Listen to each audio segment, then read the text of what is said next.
Hello everyone, and welcome to another episode of the Daily Gwei Refuel, where I recap the latest news in the Ethereum ecosystem. I'm your host, Anthony Sassano, and today's the 30th of November, 2023. Alright everyone, let's get into it. So kicking off today's episode, we have a handy little guide here from Samson, who is a very, infamous person within the Ethereum and crypto ecosystems. He's a security researcher, but his post today is all about how to secure your Twitter account. So he shared this by captioning it on Twitter with, "If you're reading this, then you have 15 minutes to follow this simple guide and protect you or your protocol's Twitter account from being hacked, because it is really hard to get a stolen Twitter account back unless you're literally Vitalik." And this has been a common thing, I think, not just within crypto, but within Twitter, or I guess like X, generally, especially since Elon took over, where their support staff seem to be a skeleton crew. And if you lose your Twitter account in a hack or anything like that, it is really, really difficult to get it back, unless you're potentially like a big account. Like if you're a smaller account, it's just going to be near impossible to get it back. So how do you prevent this from happening? Well, you follow this handy little guide that Samson has put together, all about how to basically secure your account. Now, I'll link the guide in the YouTube description below, but basically, I guess the biggest thing is to just get rid of your phone number. Like remove your phone number completely from Twitter, and this guide tells you how to do that, because that is where these kind of like hackers and scammers usually get people. They do a port of the phone number,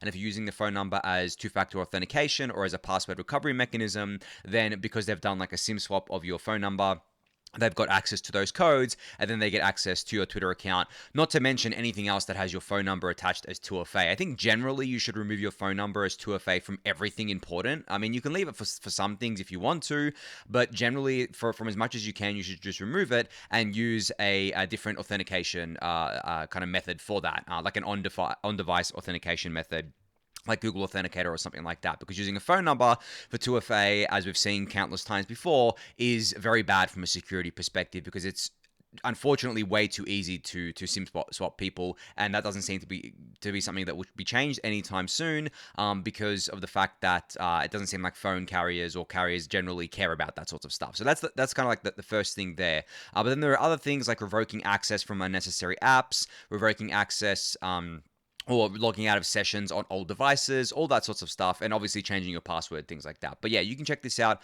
I'll link it in the YouTube description below for you to do so. And even if you think that you've got like everything sorted, just go through this guide at least once just to make sure, and check all the relevant things on your own Twitter account, because I actually thought that I was completely secure, because I don't use SMS 2FA for basically anything. But I went on Twitter after Vitalik got hacked, right? Or got kind of exploited there. And I saw that my phone number was still being used as a recovery mechanism for my account, which means that if someone was to SIM swap me at the time, I've since removed it, of course, but at the time, they could have gotten access to my Twitter account through that, which is just insane to me that was there and just buried there and still there, even though I had removed it from the 2FA thing. And, Twitter doesn't have like a security kind of checkup tool, I think. Like, I know Google has a security checkup tool that you can use, and they run you through all the different things. So yeah, Samsung created this guide in order to basically act as that tool. So you can check this out. I'll link it in the YouTube description below for you to do so. All right, so ETH has created a second version of his breakdown of the Ethereum supply now, or the ETH token supply, I should say. Now, I mentioned last time when I showed his V1 chart that it's kind of very, very difficult to get an exact kind of breakdown of what the ETH supply looks like, because of the fact that there is ETH in, wallets like centralized exchanges, there's ETH in the deposit contract, and then that gets split out into different service providers, such as liquid staking, centralized exchanges, so on and so forth. And you can actually see here that ETH has done a great job of kind of breaking this down and trying their best to break it down into different entities and different parties here. So you can see at the top, it's got the L2s, right? It's got all the ETH bridged to L2s and which L2s they have bridged to. And you can see a list of them at the top there. Then you've got the beacon chain deposit contract, which is obviously the contract that ETH needs to be sent to in order to be activated on the beacon chain. And then that's split out into things like liquid staking, centralized exchanges, unidentify, staking pool, solo stakers, etc., and then split out even further from there. And they even go further than that and split out, okay, well, if ETH has gone into Lido, has it gone anywhere else after that? And you can see here it has. It went to Eigenlayer and it went to Blast as well, because Eigenlayer, obviously, people are depositing to be part of Eigenlayer once it goes live and to be restaking their STETH. And then with Blast, as we discussed, or as I discussed the other day, people are just doing it really to farm an airdrop, right? But then, yeah, I mean, it continues on, breaking this out in this Sankey diagram here, and I'll link it in the YouTube description below for you to check out. But ETHWave also has like a V1 of their chart as a kind of comparison, which is cool to see. So in V1, they still broke these things out, and you can see here how they've broken them out, but it was just less detailed, right? And it was kind of less lines here and less kind of less entities that they've broken it out in. But as I said, it is quite difficult to actually get an accurate picture here because a lot of the time ETH is commingled. It belongs to this entity, but the thing is that that entity may be borrowing it from another entity or may have a liability to another entity. So technically, it's not that entity's ETH, it's this one, and so it is quite difficult to obviously get that full breakdown there. And what I enjoy about this diagram as well, and a new addition to the Sankey diagram, is the total amount of ETH burned at the bottom here. As you can see, they've also split this out into different things, like how much ETH was burned due to DeFi activity or an NFT activity or L2 activity. Obviously, DeFi and NFT activity are the top two. It's kind of funny because NFTs have been quiet on Ethereum for quite a while now, but because we had such a huge surge of NFT activity on Ethereum during the bull market, it accounts for like a huge amount of ETH burned here. And if you remember, I think the highest ever daily fee revenue for Ethereum was because of an NFT drop or mint. I can't remember exactly what it was. I think it was the Bored Ape kind of other side mint or whatever it was. It ended up being like close to $100 million in a day worth of fee revenue, most of which was burned, of course.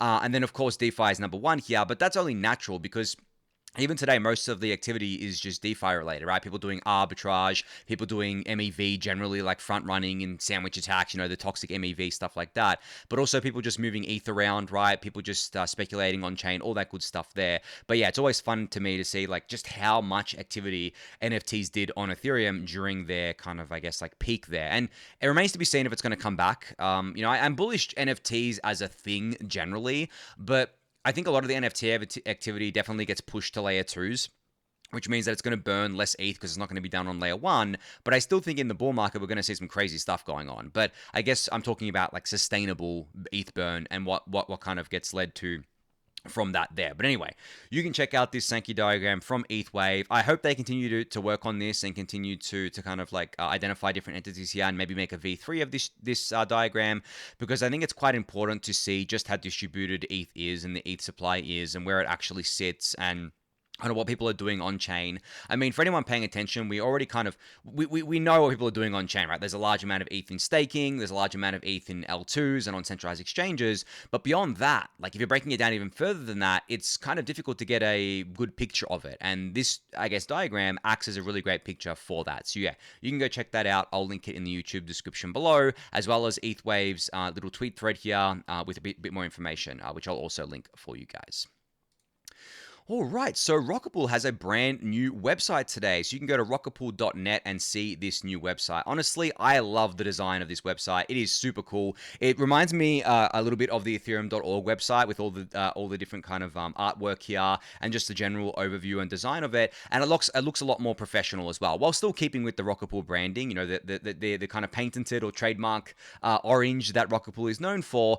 But it just looks more professional, looks more polished, looks like something that I guess is more of a business rather than like a hobby project, because obviously Rocketpool started off as a startup, and you could still consider it a startup, right? But they're quite big these days, right? And they're trying to be taken seriously as a staking protocol, of course, and I think they are. But the website, or the previous website, and I don't have it handy here, I don't think reflected that, and I think the new website definitely reflects that and just makes it easier for people to get started with Rocketpool staking. I mean, there's this launch button in the top right here, which basically brings you straight to the Rocketpool dashboard here, which is still the old dashboard, by the way. I'm hoping they will update this as well. But essentially, you can just immediately stake your ETH and receive RETH here, right? So just very, very, very, very quickly, and that's what we need to I guess like increase Rocketpool's market share, because this is the sort of thing that Lido does, just making it like obviously super simple. But I think getting people to navigate towards that by clicking just the launch button at the top here, the top right,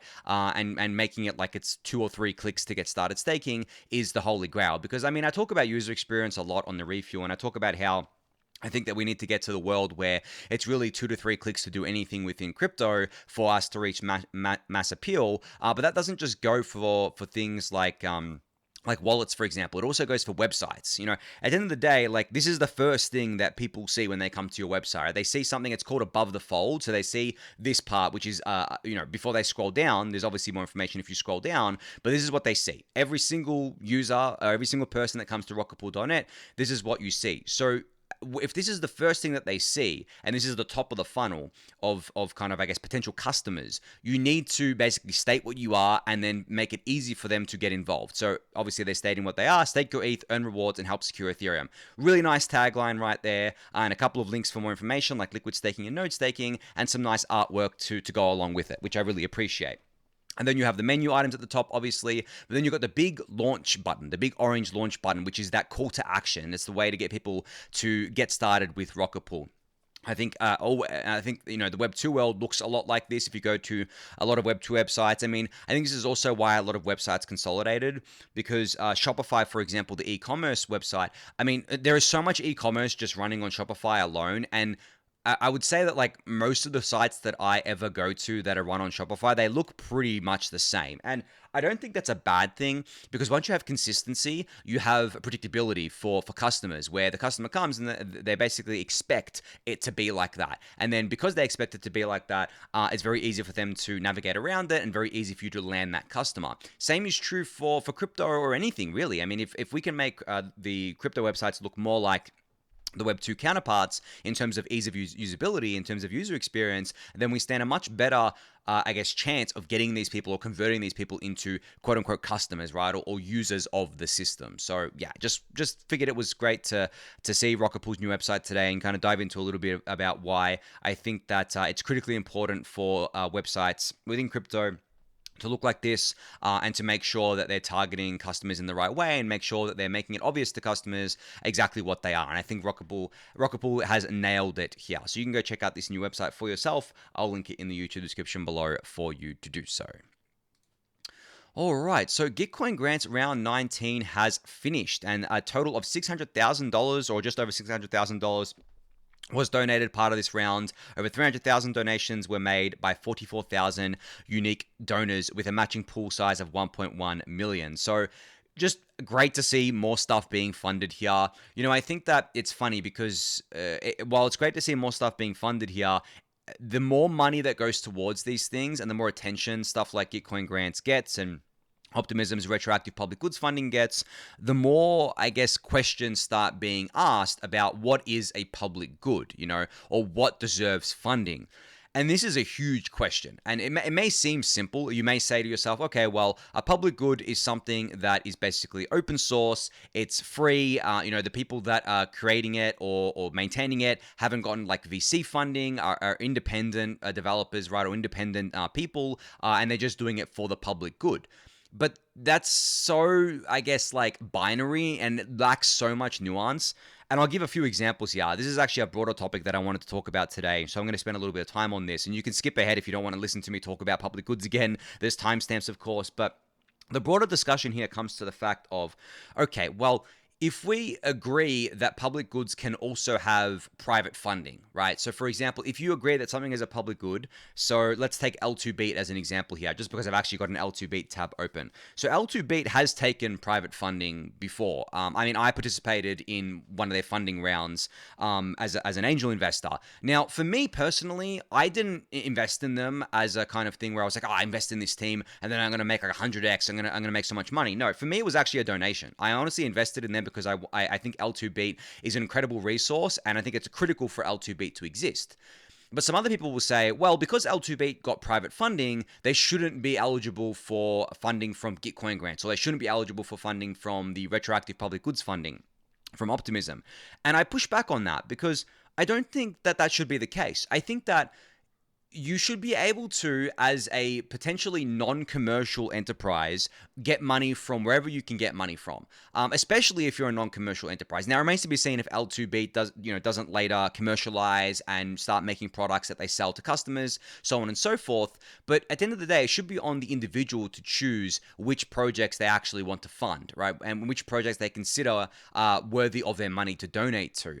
And I think that the happy middle ground here may be, and it already happens a lot of the time, but the happy middle ground is for projects to actually stipulate what funding they've gotten historically, whether that's been funding from Gitcoin, whether that's been private funding, whether that's been donations from elsewhere. That way, the user is fully informed before they make their donation. And if they still make their donation, then that's on them. Like, we shouldn't be gatekeeping what is a public good and what isn't. Now, of course, again, like it's more nuanced than that, because you go even further and you say, okay, well, is there a limit here? What if a project comes along and the project has raised $100 million in private funding, and they're very obviously a commercial enterprise, and they're very obviously not something that would be considered a public good by any definition that you use?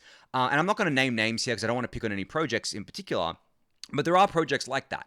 And then you can kind of say, well, the same thing applies here. You should have to disclose that on, if you are on Gitcoin, or if you do apply to Optimism's retroactive public goods funding, that you receive that funding. And then from there, again, it just falls onto the person to make the informed decision whether they should be donating to this project or not, right? I personally would never donate to a big commercial project that has raised a ton of money that I know is a for-profit entity, and that I know is not struggling for funds as well. But the thing is, I won't, I know that for a lot of projects because I pay a lot of attention to projects. But for most people, they don't know that. So for most people, they actually need that information provided by the project themselves or provided by someone else to stipulate, hey, this project is a for-profit enterprise. They've raised a lot of money from private investors, and then from there, the user can make the decision of, okay, well, this isn't worth donating to. This isn't something that I should donate to. I should donate to one of these other projects that are potentially underfunded, that are actually, closer to public goods than this other project, and then it just becomes a user choice thing. Because I think if we start gatekeeping at the, application level, so not the user choice level, if we start having a council of people who review the applications and then gatekeep based on that, rather than there is some gatekeeping that goes on, because obviously you have to filter for spammy applications or for scams and fraud. And Optimism had to do this recently with the retroactive public goods funding. And there was still over 600 projects on there, but still, you kind of have to filter, right? But if you start filtering for legitimate projects that are have huge private funding, then you start gatekeeping, right? And then it starts getting real messy from there. And you start involving a lot of human governance, and you start taking agency away from the user, and you've just given all the agency to some council or some DAO, which probably has only a few engaged people to make these decisions. So I think that the happy middle ground, or at least the least worst solution. I love using that term because there is no best solution to hard problems. I think there is always a least worst solution, is to basically allow people, even if they've been privately funded, even if they're commercial enterprises, allow those projects to still be on these platforms, but require them to disclose their previous funding, and require them to disclose things like, hey, we're a for-profit entity, so that the user can make that informed decision to donate to that project or not, right? So at least that's my general view on things. Maybe you agree or disagree. Love to hear your thoughts on it in the Daily Gwei Discord channel or in the YouTube comments. But I think we can all agree that if you've received previous funding, whether that's been donations, private funding, whatever it is, you should definitely have to disclose that so that the user knows that, you're a project that received $10 million in funding. Maybe you aren't struggling, right? Maybe you're doing okay, and then go from there. And then there's also a whole other side to it, which I won't discuss today because I've got a bunch of other things I want to talk about today, but there's a whole other side to it, which is basically the person, the individual, making the decision of, okay, what deserves my money, even though they've gotten a lot of funding. Because, for example, the protocol guild, for those of you who have been paying attention to the Grow the Pie website that's tracking the retroactive public goods funding on Optimism, I'll actually bring it up here for you guys. If you see here, Protocol Guild is number one, and it is number one by by quite a margin. I mean, it's got 29 badge holders that have voted for it so far, as opposed to second, which is Revoke Cash at 26.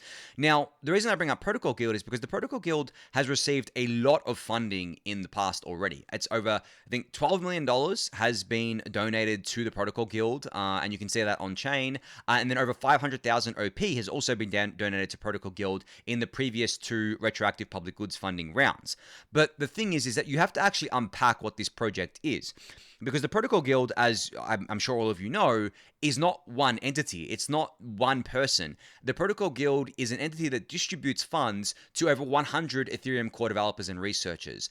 I can't think of anything more public good than that, and I can't think of anything more deserving of as much money as we can give it than that. I mean, I'm not even kidding when I say that we should be giving the Protocol Guild billions of dollars, because there's no one in Ethereum, in my mind, that adds more value to the Ethereum ecosystem than the researchers and developers, the core developers. Because without them building the thing that we all build on, that we all use, we wouldn't be where we are today.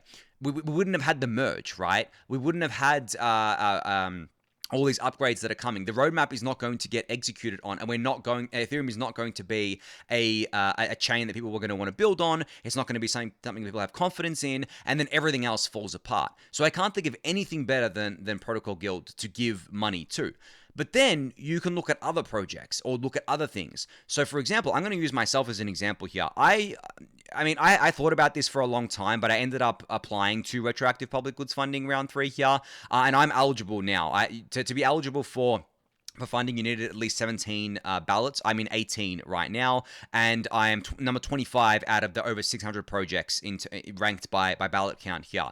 Now, I'm using myself as an example because I've got my reported funding here, right? So this is basically the donations that were made to me on Gitcoin when I had the Daily Gwei Gitcoin grant there. But this does not include my individual net worth, right? This does not include the amount of money I have or the amount of money I expect to get in the future or anything like that. For obvious reasons, right? I don't want to put my net worth there or dox my net worth, but it doesn't include that. And it's not just me, right? It's basically all the individuals on this list. They're not going to report their net worth. So that opens another can of worms of people asking the question of, okay, well, is Anthony Sassano, even though he produces the Daily Gwei for free and he does a lot of stuff for free in the ecosystem, does he deserve to get rewards from Optimism's retroactive public goods funding? Does he deserve to get rewards from Gitcoin grants? And honestly, I don't know what I deserve, and I don't know how much I deserve, and I don't like thinking about it in those terms, obviously because I'm biased towards myself as well. But generally, as I said, like, it opens another kind of can of worms there, and it opens another subjective thing there. So it's very difficult. That's kind of the point of my entire reasoning of discussing this with you guys today. It's very difficult to know what to fund, and again, it just comes back to the individual. And I'm humbled that I am in the top 25 right now here, and I think I'm the only individual in the top 25. I think there's Rick Moo here from ethers.js, but I think ethers.js is not maintained just by him. I think it's a team, and then the rest of them are teams, right? I think so. In the top 25 here, or in the top 30, I mean, if I keep scrolling down, I think that Polynaya is the next individual, and they're number 34. So I'm very humbled to be there. But then you have individuals versus projects, because as I said, like projects, I mean, Protocol Guild is 100 plus people. I don't know what the size of these other teams are, but they're more than one person for sure, right? And it's and for a lot of these people, it's potentially their livelihood as well. So, and they rely on this funding for their livelihood. Whereas, for me, I don't rely on this for my livelihood at all. Like I could get zero and I'd be fine. But then people say, well, you should be rewarded for your work. And then it's like, okay, well, then we come to the big meta discussion of like, how do we value people's time and how do we value people's work? And then again, I think the least worst solution is still just reverting to what the individual believes and what the individual wants to donate and how the individual wants to allocate resources. And groups can allocate resources as well, but I think when it comes to this stuff, it's very individual based, and that to me is the least worst way to do it. I can't think of a better way to do it. We can keep iterating on that, and we can keep giving more information for people to make more informed decisions, but it's a difficult thing to discuss because there's so much subjectivity around it, and it's not something that can be objectively measured. But anyway, I spoke about that for a good 10 minutes, but I thought it was important because it's definitely something that is very important in the Ethereum ecosystem and something that I figured was worth discussing with you guys. But anyway, going to move on from that. So there was an update from Zora today, which is basically one of those art marketplaces, or I guess on-chain NFT marketplaces, or does a bunch of stuff with NFTs. And today they announced that they're making it even easier to get started on Zora. So now all you need is an email and your imagination. There is no wallet or crypto required. So you can go to zora.co. You can, of course, connect your wallet. So if you click connect up here, it'll prompt you if you want to connect your wallet, whether it be MetaMask or something else, or you can enter your email and then just log in and sign up like that. So again, this falls back to what I've been saying about crypto UX rapidly improving over time and basically becoming much more like the Web 2 UX, where no seed phrases, no private keys, none of that stuff. Just a very easy way for people to sign up, log into things, and get started. We don't need to complicate things. We don't need to show people seed phrases because that to me is never going to catch on. And also it's a bad security practice because I don't think that most people would be able to secure their seed phrase, and they probably wouldn't even understand the importance of securing that seed phrase. So yeah, I mean, I think that just having it as like ease of onboarding with email and even phone numbers, which I'm not a huge fan of, but still. All right, things like that, making it look more like Web 2 is the way here. But yeah, you can go check this out for yourself. If you haven't yet, I'll link it in the YouTube description below for you to do so. All right, so I've got the L2 Beat website up today because I just wanted to quickly mention something that I think gets overlooked a bit in the crypto ecosystem because, I don't know, people are so focused on other things. I mean, there's so much to focus on, right? But what I wanted to talk about was, if you look at this list of projects on L2B, you can see that most of them, I mean, it doesn't tell you on the front page here, but it tells you if you click into it, you can see that most of them are EVM based, right? They're EVM compatible or EVM equivalent. And that's fine. Like, there's nothing wrong with that. And that's also a consequence of the fact that these L2s wanted to make it really easy for developers to just port their apps over from L1. So if you go down the list, you can see Arbitrum 1, OP Mainnet, Base, ZK Sync, Error, I believe Mantle, and then Polygon ZK EVM. I'm just going down the list as I'm reading this scroll. They're all EVM based, right? But you'll notice that like at least half of them on the page are not EVM based. So DYDX V3 is not EVM. It's built on Starkwest technology. Starknet, not EVM. Immutable X, not EVM, right? Linear, I think, is EVM as well. I should have mentioned them. Loopring has their own custom tech there. Metis, I believe, is EVM as well right now. ZK Sync Lite is not EVM, I don't think. It's just a payments chain there. And then you can keep scrolling down the list here. But the point I want to make here, and then also I should actually say that Arbitrum is also doing a bunch of stuff that's not EVM with their Stylus suite as well. And people can build Arbitrum chains that are not EVM. But Arbitrum 1 definitely is EVM, right? Or EVM compatible. But the point of what I'm trying to say here is that the magical thing about L2s is that they give developers expressibility here. They give developers and they give people who want to create L2s the choice of, okay, you can be EVM or you can be something else. And the reason why this was done was because with Ethereum Layer 1, even if you were to scale Ethereum Layer 1, even if we were to do sharding and things like that, it would still be limited by the EVM. You would still have to interact with the EVM and do things with the EVM. You wouldn't be able to have an expressive playground.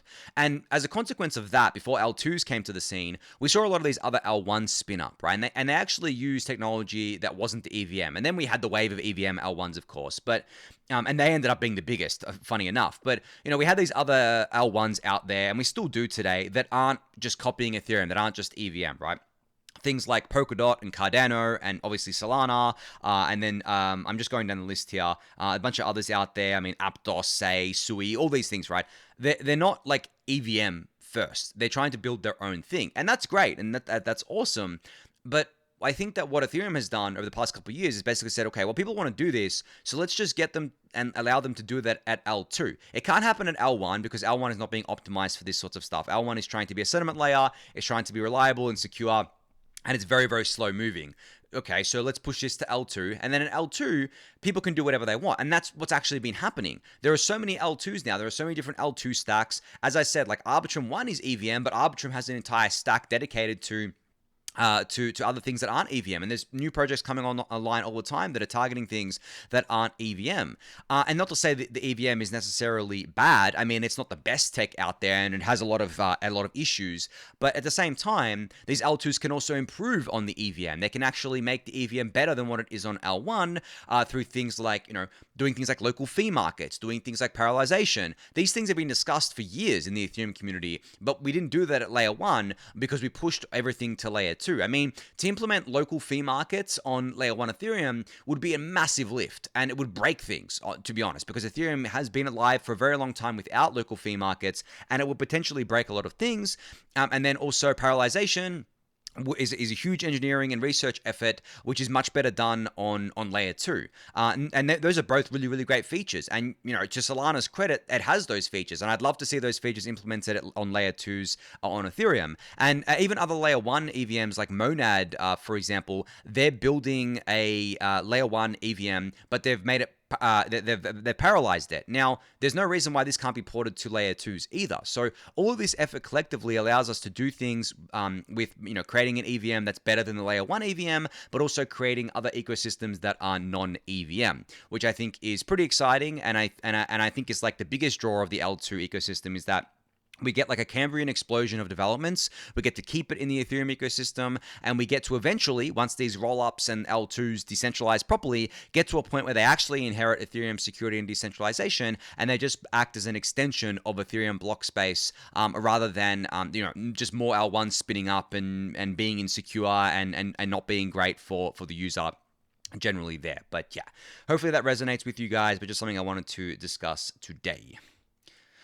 All right, last up here was a tweet that I put out just before, actually, where I'm not going to read the whole tweet out. I'll link it in the YouTube description below. But the gist of it was that, and I'm not going to talk too long about this because I'm going to go into rant mode if I do. But the gist of it is that people always ask me, it's like, why don't you talk about other crypto ecosystems, other than Ethereum? The simple answer is that, like, it takes me all of my time. Really, I mean, most of my day is dedicated to keeping up with just Ethereum, because I don't just keep up with Ethereum, right? I keep up with the layer 2s. I keep up with all of the developments happening on as many of the apps that I can. I talk to a lot of people in the Ethereum ecosystem to be able to do that, and that is a huge time sink for me. And it's all being done for free. The Daily Gwei is free. I have no team. It's literally just me, right? And I try to be active in the Discord channel.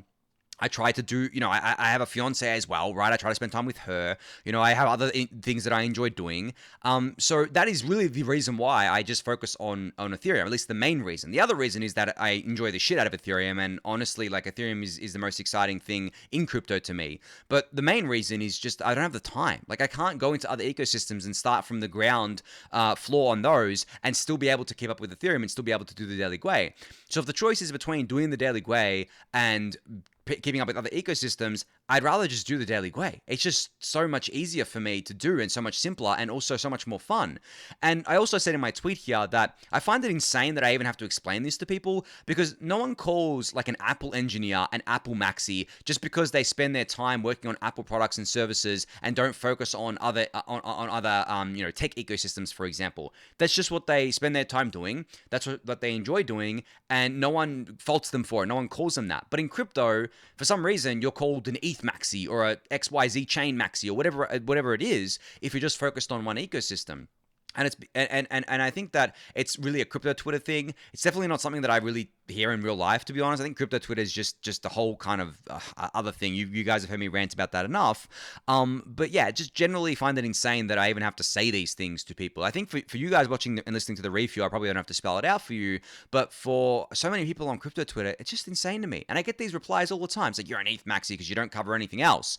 And if we take that to its logical conclusion, what would happen?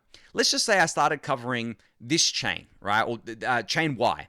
Okay, I start covering chain Y. What happens? Well, the ETH people are going to be angry at me because they're going to be like, why are you covering other things, right? I thought you didn't believe in these other things. I thought you only believed in Ethereum, or you only found Ethereum exciting, which is actually the truth, but let's just humor it for the example here. So I start covering that chain.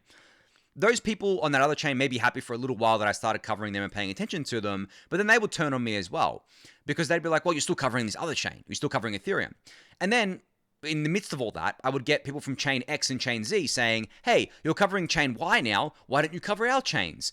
And then I start covering those, and then chain Y starts being really angry at me because they're like, I'm getting mixed up with the letters here, I think, but they start being angry at me because they're like, hey, why are you covering these other ecosystems? Why aren't you covering us more? And then it just becomes a whole like shit sandwich of opinions on what I should and shouldn't cover. And, I'm a this maxi, I'm a that maxi, and the end state is just not good for anyone. So I'm just going to keep focusing on Ethereum. I'm just going to keep keeping up with Ethereum. I believe in Ethereum. I think Ethereum is going to be here for decades to come. I enjoy Ethereum. I get the most excitement out of the Ethereum ecosystem, and I just love doing it. I love keeping up with it. So if people are going to call me an ETH maxi for that, then I guess so be it. But I don't think it really makes sense. I don't think it really gels with reality. But if anything I've learned over the last few years is that crypto Twitter doesn't care about reality. All they care about is narrative and dunking and being toxic. That it is what it is, but I think on that note, I'm going to end it for today. So thank you everyone for listening and watching. Be sure to subscribe to the channel if you haven't yet. Give it a thumbs up, subscribe to the newsletter, join the Discord channel, and I'll catch you all tomorrow. Thanks everyone.